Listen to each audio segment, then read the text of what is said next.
반갑습니다. 오늘은 거의 봄 날씨네요. 17도랍니다. 너무 더워가지고 미세먼지도 많고 하니까 밖에 나가지 마시고 열심히 공부하십시오. 자, 오늘 공부할 내용 보도록 하겠습니다. 지난주에 공부했던 게 시험에 세 문제 정도 출제됩니다. 용어정의, 중개대상물, 공인중개사 제도에서 각각 한 문제씩 출제됩니다. 지난주 한 게 가장 안 중요하고요. 이제 오늘부터 8문제 이상 출제됩니다. 원래 8주 동안 하니까 한 주에 5문제씩 해야 40문제가 되겠죠. 자, 오늘 할 내용이 104페이지부터 198페이지까지 할 예정입니다. 104페이지 등록 절차, 자격 취득에서부터 등록 절차, 즉 개업 절차에 대해서 한 문제 출제되고요. 결격사유, 결격사유라는 것은 취직을 하거나 개업할 수 없는 결격사유가 되겠습니다. 자, 그 다음에 중개사무소, 그리고 법인의 겸업제한, 고용인, 인장등록, 휴폐업 이런 데서 각각 한 문제씩 출제됩니다. 그러면 5문제, 최소한 7문제 이상은 오늘 출제됩니다. 오늘 하는 파트가. 자, 그러면 구체적으로 이제 등록인데요. 105페이지입니다. 우리 교과서 105페이지. 105페이지에 보면 등록에 대해서 나와 있는데요. 시험에 105페이지는 거의 출제되지는 않습니다. 양가로 3번 기속적 행정행위 이렇게 되어 있는데요. 양가로 3번 기속적 행정행위는 자유재량행위의 반대말입니다. 즉 옛날 허가는 허가 내줄 수도 있고 허가 안 내줄 수도 있고 재량권이 있었습니다. 그러나 지금은 여러분들이 자격증만 따면 전국 어디에 가서든지 개업할 수 있다. 그래서 기속적 행정행위 양가로 3번 시험에는 나온 적 없습니다. 양가로 4번 대인적 성격이고 일신전속적이다. 한 사람 몸에만 전적으로 따라다니기 때문에 다른 사람 몸에 갈 수 없다. 그래서 개업공개사 사망하면 등록 취소 처분이 없어도 등록 의 효력은 상실됩니다. 운전면허증도 마찬가지죠. 운전면허 취소 안 돼도 운전자 사망하면 등록 의 효력은 면허의 효력은 상실됩니다. 대인적 성격입니다. 사람을 보고 등록해 준 거라고요. 즉 건축 허가는 물건을 보고 허가 내줬습니다. 따라서 건축하다가 건축주가 사망하면 건축주 변경 신고하고 계속 건물 지으면 됩니다. 그러나 우리 등록은 사람을 보고 등록 내준 거니까 사람 죽으면 등록 효력도 상실되고 상속인이 대신 등록해가지고 중개업할 수 있는 게 아니다. 건축 허가는 상속도 됩니다. 건축주 사망하면. 그러나 등록, 우리 중개사무소 개설 등록은 사람을 보고 등록 내준 것이기 때문에 사람 죽으면 끝이다. 같이 따라서 죽는다. 양가로 5번 영속성, 물론 여기까지는 시험에 나온 적 없지만 우리 운전면허는 5년마다인지 10년마다인지 모르겠지만 갱신하잖아요. 운전면허는. 그런데 우리 등록은 한번 해놓으면 영원히 간다. 갱신할 필요 없다라는 뜻입니다. 자, 그러면 106페이지 등록 신청자인데 지금 조금 전에 해놨던 거 이제 다시 한번 보면 중개업은 효력 요건이 아니고 적법 요건입니다. 적법 요건. 적법 요건이기 때문에 무등록 중개업자는 3년 이하의 징역이나 3천만 원 이하의 벌금에는 처하지만 무등록 중개업자가 중개를 해도 거래계약은 유효하다. 효력은 있다. 그리고 중개보수 청구권은 인정되지 않습니다. 대물적 행위가 아니라 조금 전에 교과서에서 대인적, 사람을 보고 등록해 준 것이다. 그래서 기속행위다. 자유재량 행위가 아니고. 무등록 중개업을 해도 무등록 중개업자가 중개를 해도 매도인, 매수인 사이에 무등록 중개업자가 무자격자가 소개를 했다고요. 무자격자가 소개를 했다 하더라도 이 거래계약은 유효하다. 효력은 있다. 단지 무등록 중개업자 3년 이하의 징역이나 3천만 원 이하의 벌금을 받을 뿐이라고요. 효력 요건이 아니라 적법 요건입니다. 자, 등록 신청할 수 있는 자입니다. 106페이지, 우리 기본서 106페이지. 106페이지 거기에 메뉴에 양가로 1번 공인중개사 가로 안에 소속 공인중개사는 제외한다라고 되어 있죠. 가로 안에 소속 공인중개사는 제외한다. 제외 동그라미 밑줄 치세요. 제외한다. 가로 안에. 시험에 3번 출제됐습니다. 자, 그러면 소속 공인중개사가 누굽니까? 자격증 따가지고 취직한 사람이 소속 공인중개사죠. 자격증 없이 취직한 사람이 중개보조원이고요. 자, 그러면 자격증 따가지고 취직한 사람은 개업할 수 있다 없다? 없다고요. 없습니다. 그러면 이런 질문을 하더라고요. 시험에 나오니까. 그러면 개업할 사람은 취직하면 안 됩니까? 자격증 따도 취직하면 개업 못한다 했으니까. 해도 됩니다. 취직해도 되는데 단 개업하려면 그만두고 개업해야 된다고요? 그만두면 이미 소속이 안 돼 있으니까 소속 공인중개사가 아니에요. 소속되어 있는 상태에서는 개업 안 된다고요? 왜냐하면 상도위에 어긋나는 거잖아요. 그건 예를 들면 뭐 극단적인 예를 들면 여기 제가 학원 강사로 여기 근무하고 있으면서 바로 옆에 학원 차려가지고 제가 원장하면 그건 상도위에 어긋나는 거죠. 마찬가지 직원으로 취직되어 있는 상태에서 개업을 하면 좋은 물건 빼돌려 가지고 자기가 사장인 업소에서 중개할 수도 있잖아요. 그래서 안 된다고. 이거는 상도위에 어긋나니까. 이게 소속 공인중개사 제외한다는 말은 소속 공인중개사는 개업 못한다는 이야기예요. 하려면 그만두고 해야 돼요. 포함 아니고 제외입니다. 또는 법인이 아닌 자는 개설 등록 불가다. 이게 소속 공인중개사는 등록 신청 불가라고 했어요. 소속 공인중개사는 개업 못합니다. 하려면 그만두고 해야 된다. 그만두면 이미 소속 공인중개사 아니다. 자, 그 다음에 우리나라 사람이 외국 가서 자격증을 따도 개업 못합니다. 공인중개사 아닙니다. 외국에서 자격증 따도 공인중개사 아니라고 했죠. 그러나 외국 사람이 우리나라에 와서 자격증 땄으면 개업할 수 있다. 그리고 외국 법인도 개업할 수 있다. 자격증 따면. 단 자격증은 따야 됩니다. 자격증을 따지 않고 개업할 수 있는 방법은 없습니다. 공인중개사법상은 특별법에 의해서는 가능하긴 합니다만 특별법상은 현실적으로 하는 경우는 없습니다. 자, 등록 절차입니다. 등록 절차. 요건 책에 이 그림은 없어요. 그 전체적인 걸 제가 정리를 한 거기 때문에 책에는 지금 106에서 118페이지라고 돼 있잖아요. 딱 이 그림이 우리 책에는 없죠. 자, 그러면 개업 절차입니다. 개업 등록 절차라는 게 개업 절차입니다. 등록 절차가 개업 절차입니다. 자, 등록, 즉 등록이라는 것은 앞에서 등록, 오를 등자, 기록할 녹자, 기록을 올리는 것, 등산할 때 등자입니다. 등록대장에다 기록을 올리는 걸 등록이라고 한다고요. 자, 이 사람 장부에다 등록대장에다가 개업한 사람이다 이렇게 장부에 적어 놓은 게 그게 등록이에요. 그 등록 절차가 개업 절차입니다. 앞에 지난주 용어 정의에서 등록을 한 자를 우리는 뭐라고 불렀어요? 개업 공인중개사. 그래서 개업 공개사가 되는 절차, 즉 자격 취득에서부터 개업할 때까지 절차를 등록 절차라고 합니다. 자, 등록 절차인데 먼저 등록을 하려면, 즉 개업하려면 무조건 자격증 따야 된다.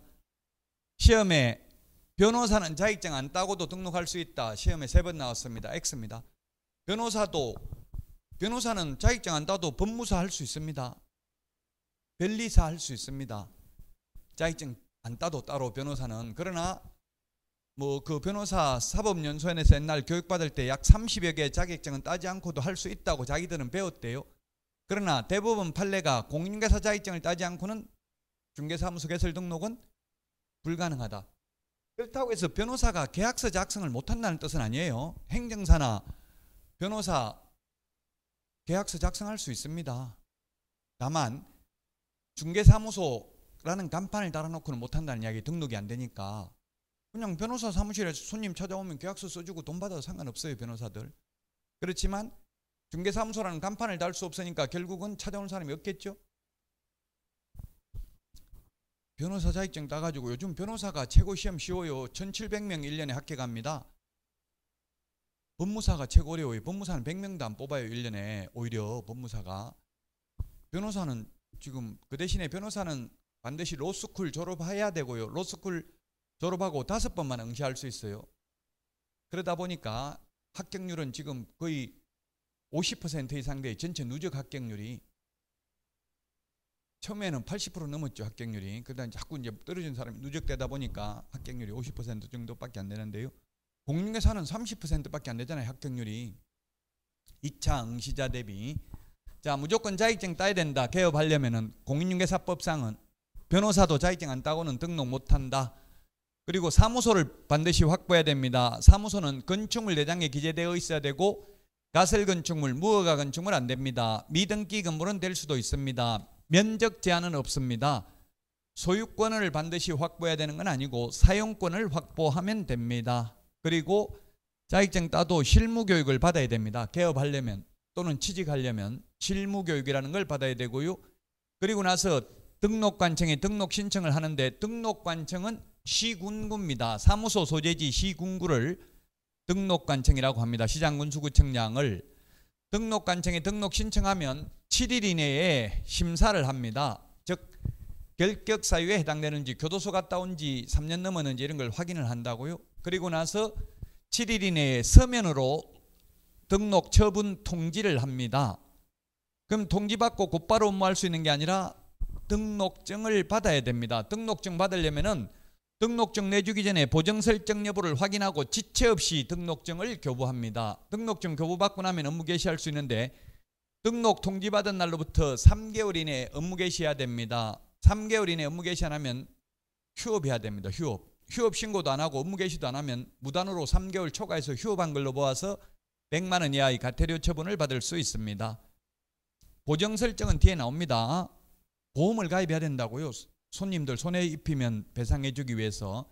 그리고 인장 등록, 계약서, 확인설명서에 찍을 도장을 미리 이 도장을 계약서에 찍겠습니다 하고 도장을 찍어서 제출하는 것을 인장 등록이라고 해야 합니다. 인장 등록도 등록 신청하면서 해도 되고 별도로 업무 개시 전에 더 구체적으로 보면 등록증 교부 전에 인장 등록을 해도 됩니다. 이 큰 그림 등록 절차를 생각하면서 이제 세부적 내용을 보시면 되겠습니다.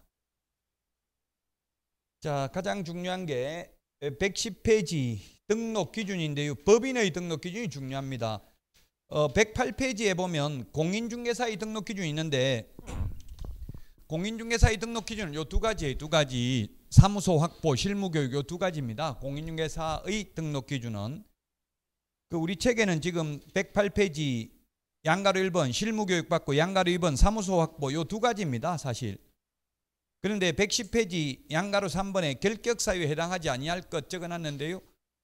물론 결격사유에 해당되면 안 되지만 시행령 13조 등록 기준에는 결격사유에 해당하지 아니할 것 이런 규정은 없습니다.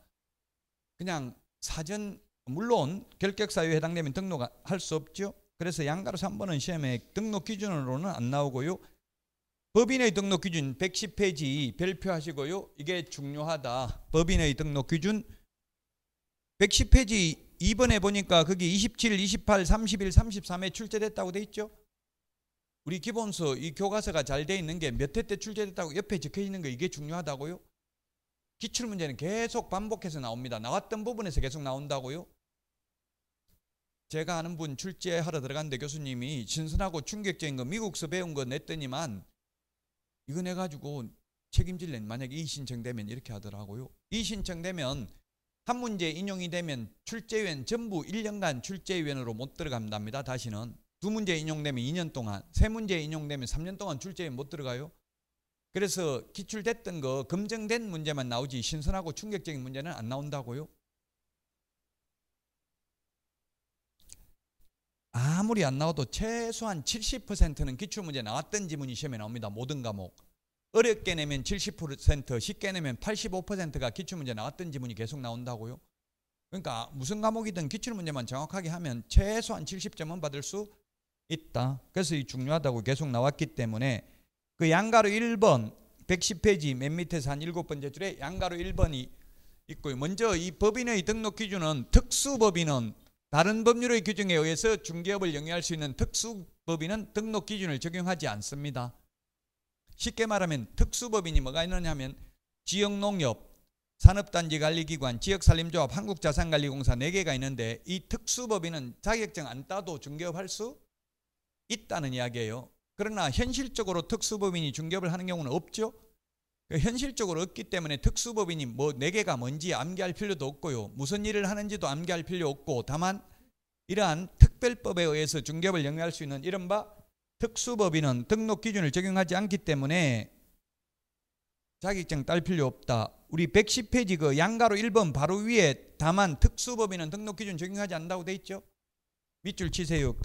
110페이지 한 밑에서 10번째 줄에 양가로 1번 바로 위에 다만 특수법인은 등록 기준을 갖출 필요가 없다고 돼 있잖아요. 양가로 1번 바로 위에 그 밑줄 치시라고요. 특수법인은 등록 기준 갖출 필요 없고 111페이지 밑에 박스에 보면 특수법인이 아니고 상법상 회사 나와 있네요. 특수법인은 4개 있다고 했는데 암기할 필요 없고요. 어쨌든 등록 기준 적용하지 않는다. 미적용.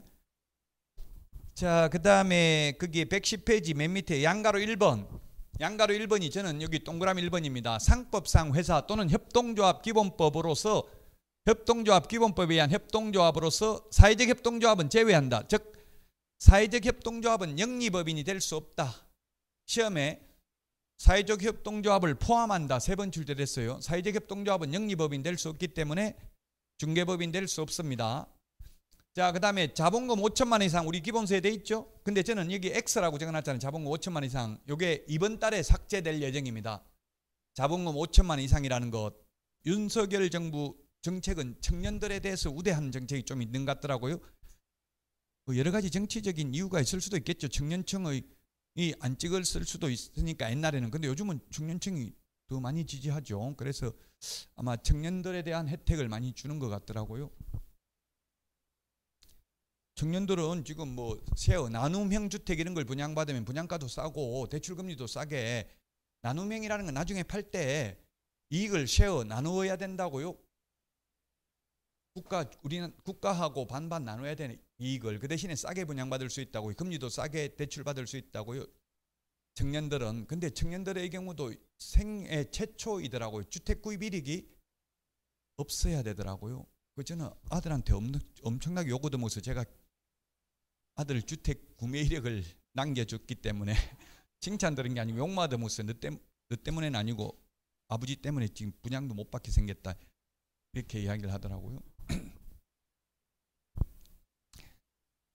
자, 어쨌든 사회적 협동조합은 제외입니다. 자본금 5천만 원 이상인데 이걸 삭제하는 이유가 청년들의 법인 창업을 유도하여 쉽게 창업을 할 수 있도록 하기 위해서 이렇게 청년이라고 아예 적어놨더라고. 개정 이후에 젊은 분들 돈 없으니까 쉽게 창업할 수 있도록 자본금 규정을 삭제했다. 원래 상법상 주식회사의 경우 자본금 규정이 없어요 지금. 그래서 우리도 이제 자본금 5천만 원 이상이어야 한다. 삭제. 근데 실제 뭐 시험은 안 나오지만 현실적인 걸 좀 말씀드리면 옛날에 자본금 5천만 원이 있어도 법무사한테 이야기하면 돈 없어도 그냥 만들어 주더라고요. 어떻게 넣었다 빼는지 어떻게 하는지는 몰라도 그렇지만 어쨌든 이제는 공식적으로 자본금 5천만 원 이상이어야 한다는 규정을 이번 달에 삭제할 예정입니다. 그래서 우리 기본서 110페이지 그 양가로 1번 맨 뒤에 자본금 5천만 원 이상 글씨체 진하게 해놨죠. 중요하다고 X 해놓으라고. 일단 거의 90. 이거는 왜냐하면 대통령령입니다. 시행령 13조 대통령령이니까 국회 동의받을 필요 없어요. 대통령이 정하니까 거의 100% 바뀐다고 보면 돼요. 지금 이거 바뀌는 거 어디 보면 있냐 하면 지금 한번 검색해 보세요. 휴대폰으로 국민참여입법센터 보면 나와요. 국민참여입법센터라고 치보세요. 지금 인터넷으로 휴대폰으로 국민참여입법센터를 치면은 거기에서 입법 예고된 걸 볼 수 있는데 거기에 공인중개사라고 치면 돼. 공인중개사라고 치면 시행령이 나올 거예요. 검색어에 맨 위에 공인중개사라고 치면 공인중개사법 시행령이 나올 겁니다. 대통령령 또는 거기다 개정된 내용을 한번 읽어보시라고요. 나중에 하려고 하면 또 시간 없어 못하니까. 아니면 쉬는 시간에 해보시든지. 국민참여입법센터는 나오죠? 나옵니까? 인터넷 휴대폰 치보면, 휴대폰 네이버나 다음에서 치보면 거기에 보시면 이게 지금 바뀐다는 게 나와 있다고요. 1월달 중으로 바뀐다고 돼 있어요. 그래서 X 일단 해놓으세요. 안 바뀌면 다시 제가 복구를 시키면 되니까 뭐 거의 100% 바뀝니다. 시행령은 대통령의 의지니까 이거는 무조건 바뀐다고 봐야 돼요. 자, 그 다음에 두 번째 법 14조 업무만을 112페이지 기본서 양가로 2번 만 시험에 뭐뭐만 뿐 하나여 절대로 어떠한 경우에도 이런 말 들어가면 80% 이상 X입니다. 예외 없는 규칙은 없다. 이런 법명은 있기 때문에 그렇습니다. 그래서 시험에 중개업만을 영유할 목적으로 설립될 것 X로 출제됐습니다. 중개업 외에도 그 지금 기본서 112페이지 밑에 박스에 보면 6개 동그라미 6번까지 6개 할 수 있다고요? 이 6개는 나중에 나옵니다. 구체적으로 좀 이따 또 다시 할 거고, 여기 6개 중요한데 지금 여기서는 일단 이것까지 하면 너무 헷갈리니까 중개업만 할 수 있는 게 아니라 6개 이삿짐 센터 소개하는 거, 도배업체 소개하는 거 이런 거 할 수 있다는 이야기예요. 자, 그래서 시험에 중개업만을 영위할 목적으로 설립될 것 X 이렇게 나왔다고요. 중개업 외에도, 그래서 여러분들이 만약에 개업을 하면 그 사업자 등록을 낼 때 업태, 업종 이런 걸 적어요. 뭐 할 건지 업태, 업종을.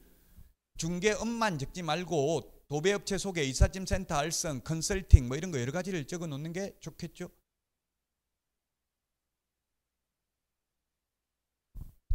자, 그 다음에 세 번째입니다. 양가로 3번 112페이지 맨 밑에 양가로 3번 대표자는 공인중개사이어야 하며, 대표자를 포함하는 게 아니라 제외한 임원 또는 사원의 3분의 1 이상이 공인중개사이어야 합니다. 상법상 주식회사의 경우 임원 숫자 제한 없습니다. 그래서 1인의 대표이사 혼자서 주식회사 만들 수도 있습니다. 그러나 우리는 반드시 대표이사 빼고도 임원이 있어야 되고요. 그러면 임원이 총 2명이라면 대표이사 1명 포함해서 그 다음에 뭐 부사장을 하든 전무이사를 하든 2명이라면, 그럼 2명이라면 공인중개사가 총 대표이사 포함해서 2명이라고요. 이 경우 임원이 2명이라면 공인중개사가 몇 명 이상 해야 됩니까? 이거 보고 답하시라고. 동그라미 3번. 우리 기본서는 112페이지 맨 밑에서 5번째 줄에 양가로 3번 보고 답하시라고. 대표자는 공인중개사이어야 하며 대표자를 제외한 임원 또는 사원의 3분의 1 이상이 공인중개사이어야 한다 라는 규정을 본다면 공인중개사 몇 명 해야 됩니까? 임원이 총 2명이라면, 대표이사 포함해서 총 2명이라면 둘 다 공인중개사여야 됩니다. 1명 대표이사 공인중개사여야 되고, 대표자 포함이라고 했잖아요. 포함해서 2명이라고 했죠. 나머지 1명 더 있잖아요 지금. 그러면 나머지 1명의 3분의 1 이상이 공인중개사여야 되죠. 그럼 사람을 모가지 자르고 허리 자르고 잘라서 3분의 1로 만들 수 없잖아요. 사람은 1명 다 공인중개사여야 된다고요. 2명이면 둘 다 공인중개사여야 됩니다. 그래서 시험에 출제됐어요. 뭐라고 출제됐냐면 이게 기출문제, 대표자를 제외한 임원이 7명이라면 공인중개사가 2명 이상이면 된다. X죠. 대표자 제외하고 7명이면 2.333명이잖아요. 6명이라야 3분의 1이 2명이니까. 그럼 사람을 2.3으로 쪼갤 수는 없으니까 3명은 돼야 되겠죠. 이렇게 출제됐다고 기출문제. 그 다음에 네 번째, 우리 기본서 113페이지 양가로 4번 대표자, 임원 또는 사원, 전원이 실무교육을 받았을 것.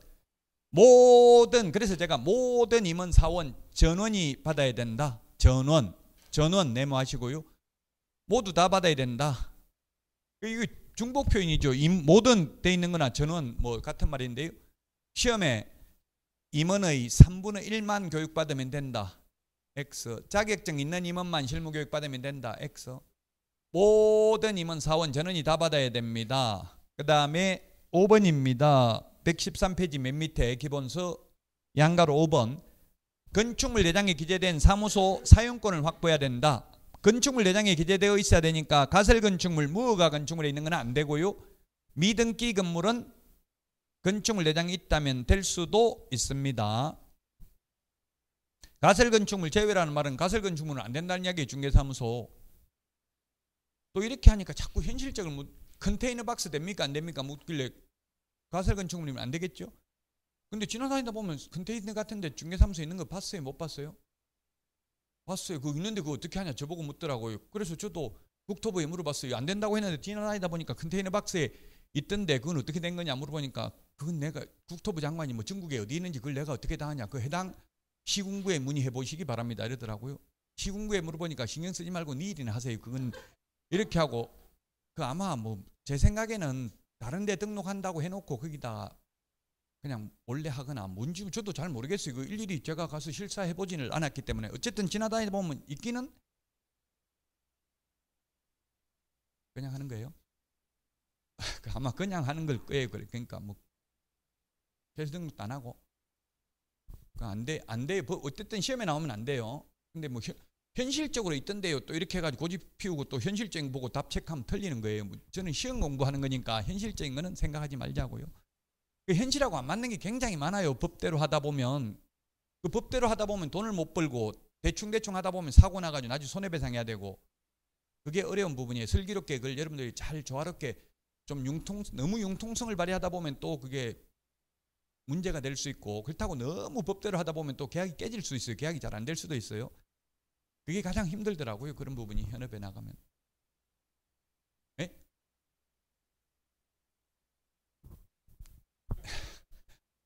너무 두려워하거나 무서워하지 마세요. 거의 극단적인 것만, 뭐 살인, 그 교도소 가보면 전부 다 범죄인밖에 없고 병원 가보면 전부 아픈 사람밖에 없어요. 제가 무섭게 말을 해서 그렇지 시험 공부니까 그렇게 사고 잘 안 납니다. 네, 대부분은. 그럼 뭐 맨날 사고 나면 12만 건 명 중에서 맨날 사고 나면 어떻게 되겠어요? 12만 명의 개업공개사가 1년 동안 한 거 중에서 보험금 나간 거 거의 뭐 얼마 안 돼요. 60억도 안 돼요. 지금 나가는 게. 그렇게 많지는 않아요. 어쨌든 조심해야 돼요. 조심을 해야 돈 좀 적게 벌어도 오랫동안 할 수 있는 게 좋잖아요. 평생. 괜히 뭐 한 방에 보내버리고 그냥 뭐 감옥 갔다 오려면 해도 되겠지만, 그렇지 안 하고 죽을 때까지 하면서 조금씩 돈 벌고 그냥 편안하게 하는 게 좋아요. 괜히 약점 잡히지 말고. 왜냐하면 손님이 역선택하는 경우도 많거든요. 약점 잡아가지고 계속 협박하고 물건 넣어주고, 그럼 돈 달라고 해서 주면 끝입니까? 그 돈을 줬다는 건 또 인정한 거잖아요. 잘못을. 그 꽃뱀한테 물리면 골 아픈 게 그런 거예요. 한 번 돈 받으면 끝이 아니라고 계속 달라 하더라고. 제가 해본 건 아니고 어쨌든 그런다 하더라고요. 그게 골치 아픈 거에 조심을 해야 돼 항상. 건축물 내장에 기재되어 있어야 되고요. 가설 건축물 안 되고 사용권만 확보하면 되지 소유권을 반드시 확보해야 되는 건 아닙니다. 소유권을 반드시 확보해야 된다 이러면 건물주 아니면 개업 못하는 거죠. 사용권이니까 임대차 나무 건물에 개업할 수도 있다. 사무소 면적 제한은 없습니다. 뭐 시험에 나온 적은 없지만 아파트에서는 중개사무소 못합니다. 건축법 위반되기 때문에. 건축법 위반이기 때문에 30제곱미터 미만이면 1종 건생, 500제곱미터 미만이면 2종 건생, 500제곱미터 이상 업무시설, 1000제곱미터 이상인 경우 판매시설에서만 가능합니다. 건축법 시행령 3조 4의 별표 건축물의 용도분류라는 게 있어요. 건축법에 한 문제 시험에 나오는데 건축법 공법에서. 어쨌든 아파트에서 되냐 안 되냐 자꾸 인터넷에 질문하는 분이 있어서 아파트에서는 안 됩니다. 115페이지 116페이지 115페이지 맞나요? 115페이지 그 등록관청 3번 밑에 등록관청 있죠? 등록관청은 사무소 소재지 시장군수구청장입니다. 주소지가 아니고. 여러분들이 주소는 여주시에 있는데 사무소를 이천에 차리려면 이천시장한테 등록해야 된다고요? 집은 이천시에 있는데 광주에 가서 개업하려면 광주시장한테 등록해야 되죠?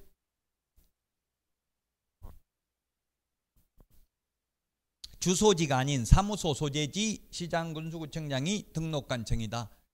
구가 있으면 구청장이 등록관청입니다. 구가 없으면 시장입니다. 예를 들면 용인시 처인구면 처인구청장이 등록관청이죠. 용인시장이 등록관청 아니고 구 있으면 구청장입니다. 뭐 용인 특례시인데 특례시라는 말은 우리 시험에는 안 나옵니다. 그냥 법에 특례시라고 불러야 된다는 말 없어요. 그래서 외부 사람들은 안 부르는데 용인 가면 다 특례시라고 적어놨어. 수원가도 특례시라고 적어놓고. 특례시는 우리 시험범위 시험에는 아무런 영향을 미치지 않는다고요. 시험에서는 특례시나 특례시 안산시장이나 용인시장이나 똑같다고요. 공법상은. 다만 이제 예산 쓸 수 있는 거 이런 게 좀 달라요. 특례시의 경우. 지금 현재는. 앞으로 이제 특례시에 대해서 혜택을 자꾸 늘리긴 하겠죠. 자, 116페이지 등록 신청 서류입니다. 이번 시간 하는 것 중에서 가장 중요한 거는 좀 전에 했던 법인의 등록 기준 5개가 최고 중요합니다. 법인의 등록 기준. 지금 이런 거는 시험에 나왔다고 옆에 안 적혀져 있잖아요. 시험에 몇 번 나왔다 적혀 있는 게 중요하다고요. 자, 등록 신청할 때 제출해야 되는 서류 실무교육 수료증 4본. 개업하려면 실무교육 받아야 된다. 단 전자적으로 확인이 가능하도록 조치를 한 경우에 제출 안 해도 된다. 인터넷으로 확인하도록 이메일로 보냈다든가 하면 따로 제출 안 해도 된다는 이야기예요. 지금 우리 책에는 동그라미 1번 여권용 사진부터 나와 있는데요. 요게 제 칠판에 적어놓은 게 법조문 순서입니다. 근데 우리 책에는 지금 여권용 서류가 여권용 사진 저는 2번에 있잖아요. 여권용 사진이 순서가 다른데 저는 법조문 순서고요. 우리 책은 법조문 순서가 아닌데 순서가 시험에 나오는 거 아니니까요. 신경 쓸 필요 없고 다만 여권용 사진인데 옛날에는 반명암판 사진이었습니다. 지금은 여권용 사진입니다. 반명암판 사진은 3 곱하기 4cm, 여권용은 3.5 곱하기 4.5cm죠. 안 나옵니다. 그 센티미터까지 시험에 안 나와요. 발음이 더러워요? 그러면 그럼 뭐 뜻다? 제가 그럼 이제 인간적으로 할게요. 그러면 기계처럼 안 하고 하시도 되는데 짜증난다 이 말이죠. 그럼 어떻게 하라고? 원래 잘해요. 농담이고 뭐 지금 강의를 벌써 25년 했는데 눈 감고도 자꾸 줄줄줄 나오기는 해요. 자꾸 하다 보니까 한 10년만 똑같은 일을 하면 누구든지 다 줄줄줄 나온다고. 미국 가서 영어 하나도 몰라도 미국 가서 10년만 살면 줄줄줄 나와요. 그냥 같이 생활하다 보면. 그러니까 여러분들도 계속 저도 깜빡깜빡해요. 기억 전혀 못해요. 근데 이것만 기억한다고 강의하는 것만 계속 하니까 여러분들 계속 하는 방법밖에 없어요. 공부 어떻게 하면 되냐. 자꾸 뭐 아침에 해야 되냐 저녁에 해야 되냐 예습해야 되냐 복습해야 되냐 물을 필요 없고 내가 해보고 그냥 나한테 좋은 방법대로 하면 된다고요. 답이 없어요. 이거는 공부하는 방법.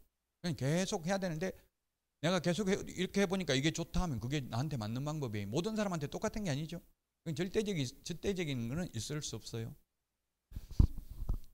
여권용 사진 제출해야 됩니다. 시험에 여권용 사진 제출할 필요 없다. 시험 출제됐어요. 여권용 옛날 반명암판 사진이었고요. 자, 그 다음에 사무소 확보 증명서류인데 예를 들면 나무 건물을 빌렸으면 임대차 계약서나 또는 사용대차 계약서, 자기 건물이라면 건축물 내장, 등기사항 증명서 이런 거 제출하면 되겠죠. 사용권만 확보하면 된다. 이게 이 중에서는 4번이 중요합니다. 외국인인 경우에는 거기 우리 기본수도 116페이지 동그라미 4번에 동그라미 기역에 있네요. 그게 4번입니다. 외국인의 경우 우리나라 사람은 결격 사유에 해당되지 않음을 입증하는 서류를 등록관청이 직접 확인합니다. 할 수 있습니다. 근데 외국인은 우리나라 등록관청이 외국인 결격 사유에 해당되는지 외국에 알아볼 수가 없잖아요. 그래서 외국인 스스로 결격 사유에 해당되지 않음을 입증하는 그 국가에 주재하는 대한민국 영사관이 확인하는 공정서류나 증명서류 또는 아포스티유 확인서를 제출하면 됩니다. 또는입니다. 또는 밑이 아니고 아포스티유 확인서는 인터넷에 검색해보면 나옵니다. 너무 어려운 말이니까 그냥 우리 시험에는 아포스티유 확인서 뭔지 묻지 않고요.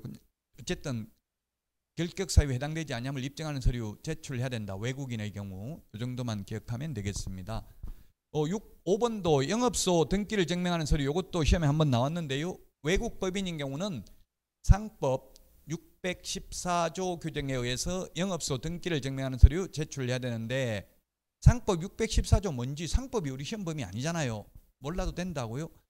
궁금하면 법제처 국가법령정보 휴대폰 어플 다운받으라고 했죠. 법 검색하는 거 법제처 국가법령정보에서 상법 614조 들어가서 여러분들이 확인해 보면 돼요. 지적 호기심 있으면. 시험에 나온 적은 없습니다. 614조가 뭔지. 뭔지 나온 적은 없지만 뭐냐면 외국인이 우리나라에 지사 설립을 하려면 그 대표자가 누군지 이런 걸 제출해야 됩니다. 상법 614조에 보면 그런 걸 제출해야 된다는 뜻이고요. 자, 이거는 그러면 제출 안 하는 서류입니다. 법인 등기사항 증명서는 요즘 인터넷으로 확인 가능하잖아요. 그래서 제출할 필요 없고요.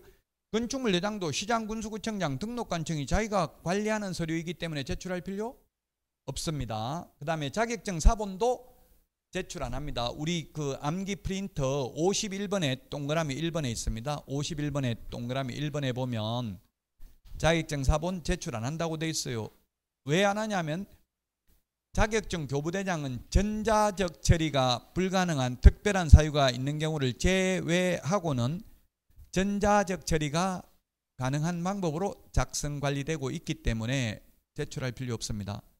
이제 조금 기계적이지 않고 인간적인가요? 아직도 기계적이에요.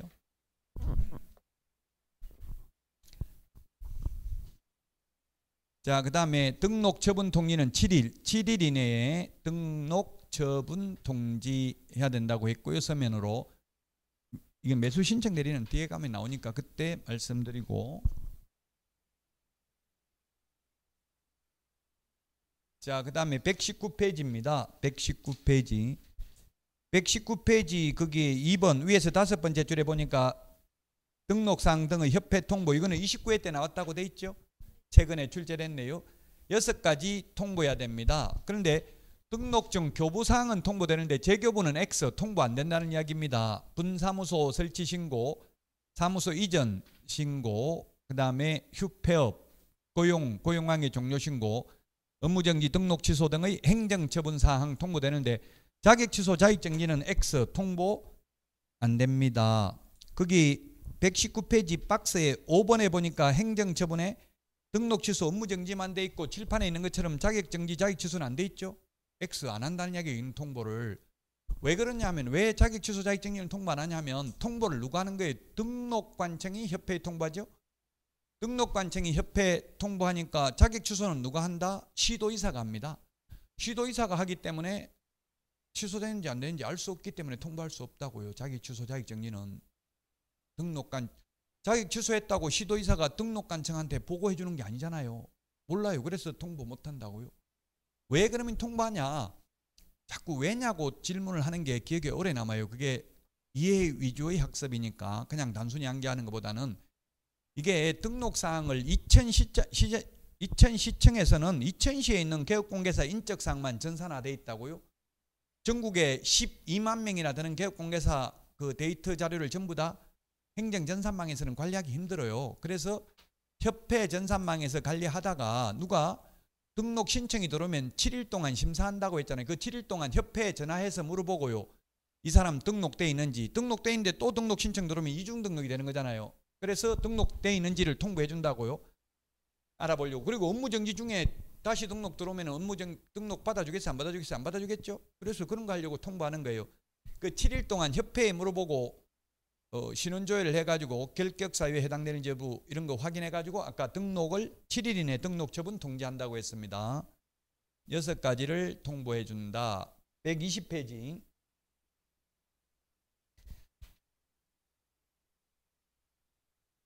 보정 설정, 등록 후 업무 개시 전에 보정 설정해야 되는데 반드시 지금 우리 암기 프린트 56번에 1번에 있는데요. 등록은 해야 됩니다. 무등록 중개업자가 보정 가입하고 싶어도 미리 못합니다. 56번에 1번에 있죠. 일단 프린트 형광펜으로 색칠 좀 해놓으세요. 왜냐하면 너무 깨끗하면 나무 자료 같고 또 너무 색칠을 벌겋게 해놓으면 눈이 아파서 보기 힘들어요. 그렇긴 하지만 조금씩 그래도 체크돼 있어야 내가 보기는 봤구나. 충격받게 보기는 봤는데 왜 또 이거 생소하고 처음 보는 것 같냐 이런 느낌 들도록 체크는 해두시라고. 56번에 1번. 등록 후 업무 개시 전에, 등록하기 전에는 안 됩니다. 무등록 중개업자는 가입 못한다고요. 무등록 중개업자가 가입하면 어떤 일이 생기겠어요? 손님 오면 자격증 땄습니까? 물어보면 난 자격증은 안 땄지만 서울보증보험에 가입돼 있기 때문에 보험회사에서 다 물어주니까 걱정하지 말고 내 말 들으라 이렇게 하면 국민들이 불측의 피해를 입을 수 있겠죠. 그래서 무등록 중개업자는 가입 못하고요. 등록을 했다는 것은 이미 개업공개사죠. 미리 가입하는 게 아니라 개업공개사 되고 나서 가입한다고요. 그게 중요해요. 시험에 많이 나왔어요. 56번에 그 1, 2, 3, 4 비교하는 게. 자, 그 다음에 등록증 교부는 보정 설정 후 지체 없이 등록증을 교부합니다. 보정 설정 후 지체 없이 등록증을 교부한다. 지체 없이. 7일 이내 교부한다면 X입니다. 등록 처분 통지는 7일인데 교부는 지체 없이 합니다. 120페이지입니다. 120페이지.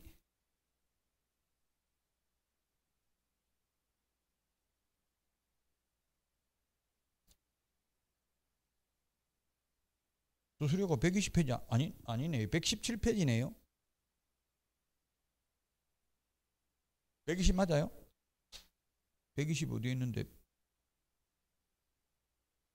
왜 네 번째 줄에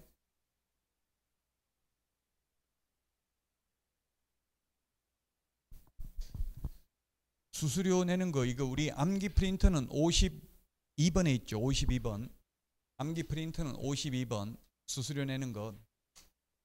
이거 응시수수료 자격증 재교부 수수료는 했습니다. 응시수수료 자격증 재교부 수수료는 했고요. 시도조례고 지금 오늘은 이거 등록신청 등록증 재교부 신청이 시군구조례라는 거 요것만 기억하면 되겠죠. 이거 7번은 앞에서 했네요. 자격증 처음 교부할 때 여러분들 학교 가면 공짜로 주지 X의 말은 수수료 안 낸다는 이야기예요. 그 다음에 자격증 재교부는 수수료 내야 되고요. 분실하면. 그래서 경기도에서는 어떤 일이 있었냐면은 여러분들이 응시원서에 붙이는 사진이 그대로 자격증이 붙어서 나와요. 그 응시원서 낼 때 사진 이쁜 거 붙이라고요. 만약에 그걸 바꾸려고 하니까 나중에 자격증 교부 받을 때 나 다른 사진으로 바꾸려고 하는데요 하니까 시도지사가 하는 이야기가 그러면 다시 재교부 받아라. 재교부 받아라는 건 돈 내라는 이야기잖아요. 돈 내고 다시 받아라고 하니까 사진 미리 붙일 때 마음에 드는 사진 붙이시라고요. 자, 그 다음에 국장이 국토교통부 장관입니다. 이거는 지난주에 한 거예요. 국토부 장관이 시험을 시행하는 경우는 국토부 장관이 결정 공고하는 수수료를 내야 되고요. 그 다음에 시험을 지금 원래는 시도의사가 실시해야 되는데 산업인력공단에 위탁이 돼 있잖아요. 위탁되어 있는 경우에는 위탁받은 자가 위탁한 자의 승인을 얻어서 결정 공고하는 수수료를 내야 되죠. 52번에 있죠. 암기 프린트는 52번.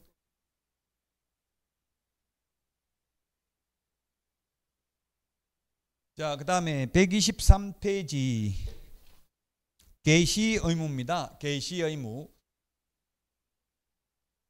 등수사보자 이렇게 암기하도록 하겠습니다. 등수사보자 이거는 그냥 암기상의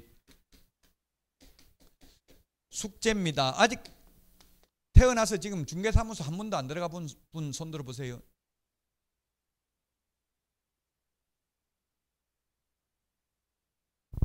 종근씨 학생회장 하면서 안 들어가 봤어? 오늘 숙제니까 가보시라고. 가보고 이거 게시되어 있는지 보고 오세요. 액자에 넣어가지고 보통 게시되어 있어요. 액자에 넣어가지고. 등록증 원본. 여기 적어놓은 거 그대로예요. 지금 등록증 원본, 등수, 그냥 등수, 사보자, 사업자 등록증, 사보자, 자격증. 여기 개공은 개업공개사고 소공은 소속공개사 줄임말이에요. 개공, 소공. 자, 이게 무슨 말이냐면 맨 마지막 개시 의무 개공이 있고 소공 X 이 말은 뭐냐면 즉 소속공개사 자격증을 개시 안 하면 소속공개사가 처벌받느냐. 개시해야 돼요. 소속공개사 직원 자격증도. 소속공개사 자격증 개시 안 하면 소속공개사가 100만 원 이하의 과태료인데 100만 원 이하의 과태료라고 돼 있잖아요. 그럼 소속공개사가 100만 원 이하의 과태료 받는다. 사장인 개업공개사가 100만 원 이하의 과태료 받는다. 직원 자격증 개시 안 하면. 답이 뭐냐고요. 사장이 받습니다. 제가 직원으로 취직해가지고 자격증, 박사 학위증 뭐 이런 거 상장 뭐 이런 거 공로패 이런 거 걸어놨더니만 사장이 와가지고 지금 뭐냐 빨리 안 떼면 갖다 버리겠다 이러더라고요. 그러면 근무하려면 떼야 되죠. 사장 말 안 들으면 그만둬야지.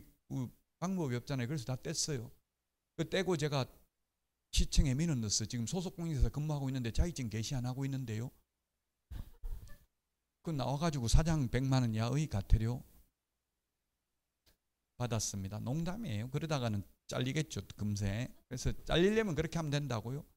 어쨌든 사장이 처벌받아요. 왜냐하면 사장이 하지 말라면 할 수가 없으니까 지금 마음대로 사장 사무소인데 자격증 자기 거 걸어놓으려고 하면 재수없다 하고 생각하고 싫어하더라고. 사장님은 못 걸게 하더라고. 그 원래 시험에 나오면 직원이 소속공개사가 계약서 썼으면 도장도 찍으라고 돼 있어요. 근데 실제로는 직원이 도장 찍는 경우는 거의 없어요. 그건 직원 입장에서 보면 슬퍼하거나 노여할 필요 없어요. 도장을 안 찍는다는 건 나중에 책임도 안 지니까 굳이 뭐 하지 말라고 하는데 하려고 하지 말라고요. 시험에 나오면 단 소속공개사가 계약서 썼으면 도장도 찍어야 돼요. 시험에 나오면. 그러나 현실은 가면 도장 찍는 경우가 없다는 이야기. 그래서 현실하고 시험하고는 좀 다르다는 이야기예요. 자, 등수사보자 5개 게시해야 된다. 그럼 게시 안 하는 거 맨 밑에 실무교육 수료증, 그 다음에 협회 회원 가입 증명서, 부동산 거래 정보망 가입 확인서 게시해야 된다. X로 출제됐습니다. 시험에. 지금 100% 다 모르더라도 슬퍼하거나 노여하실 필요 없어요. 또 3, 4월, 5, 6월 끝까지 버텨야 돼요. 지금 다 알아버리면 끝까지 버티기가 싫어요. 재미가 없어. 다음 달 수업 듣기가 싫다고 다 알면. 그러니까 그냥 성격이 대충대충 하는 사람이 이거 합격하더라고. 공인중개사 시험은. 너무 완벽한 사람은 고득점으로 합격하거나 중간에 포기하거나 둘 중에 하나예요.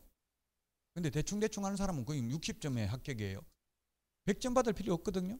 근데 완벽한 사람은 못 견디는 거예요. 완전히 알거나 아예 모르거나 뭐 아예 그만둬버리거나 둘 중에 하나라고요. 너무 성격이 칼 같은 부러진다고 너무 성격이 완벽하면 좀 때로는 대충대충 사는 것도 필요해요.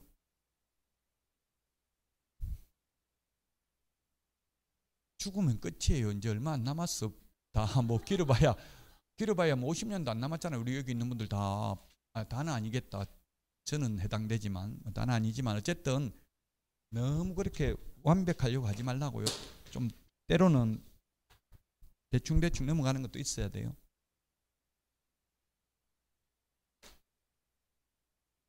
자, 124페이지 사무소 명칭인데 사무소 명칭부터는 쉬었다가 하도록 하겠습니다.